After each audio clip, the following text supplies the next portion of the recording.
As Trump's primary lead has widened, his grip on Republicans in Congress has tightened, and he's openly bragged he killed the bipartisan border deal in both chambers this month.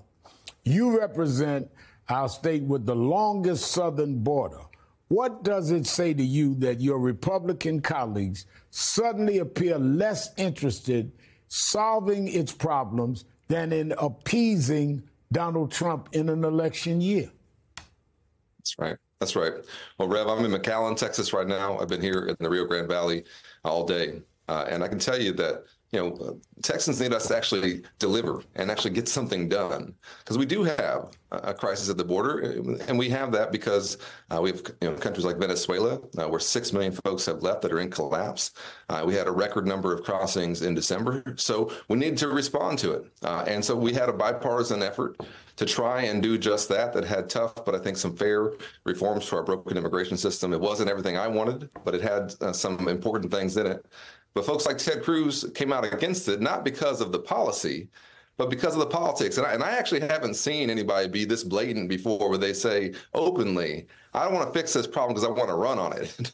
To me, that's a new level of cynicism that I actually haven't seen.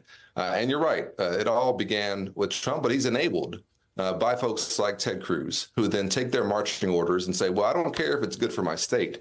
I'm going to do what someone tells me to do. I think Texans don't want a senator like that. We want a senator who will do what's best for us. Now, staying with the border, Texas and the Biden administration lawyers squared off in federal court this week in advance of the new state law that would allow police to arrest those suspected of illegally crossing the border. At the core are various disputes over asylum and state and federal authority. Texas contends it's necessary to stem a historic migrant surge.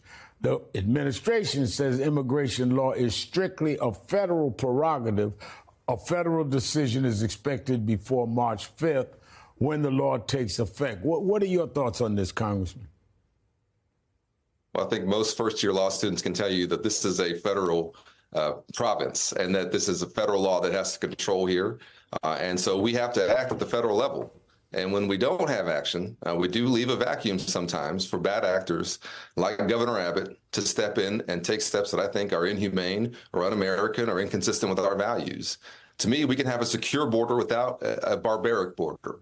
And that I think as Americans, we understand that we can have that conversation and figure out how to do that together. But we have to have leaders who actually want to do it and not just have political stunts, which is what I see far too often from Republicans here in Texas, is just using the border as a political backdrop. My family's from Brownsville here at the tip of Texas. I know, and I spent a lot of my childhood visiting my grandmother here. I can tell you this is a place where real folks live, where they're raising their families, where they want us to actually do something to help them, not just come around and point out problems. Now, the border fight is one of the main issues shaping your Senate race in Texas to unseat Republican Ted Cruz. Some recent polls have shown you, both of you, too close to call in a prospective matchup. Some even showing you in a dead heat with Cruz, who you've out fundraised according to recent FEC filings. And you just put out a video reminding voters that it was 3 years ago this weekend that Cruz fled to Cancun, Mexico, in the midst of a deadly winter storm that crippled the state. Still, the last time Texas sent a Democrat to the Senate was by appointment 31 years ago. How will you change that, Congressman? Yeah, well, this is about our future, not about our past. It's about the next 6 years for a diverse, dynamic, rapidly growing state where we need to have a senator who actually cares about all 30 million of us and not just himself. And unfortunately, that's what we have in Ted Cruz right now.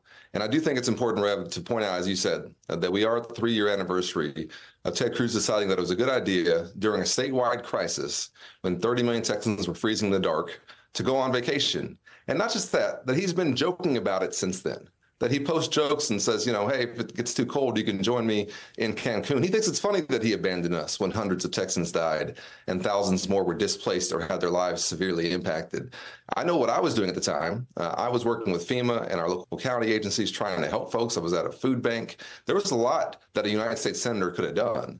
And the callousness and the arrogance is the part that really bothers me the most, because I think folks expect that their public servants, when there's a crisis, will try and help them. Not that they will then go on vacation and then laugh about it and say, well, I guess you're stuck with me. No, we're not. We can get a new senator in this election.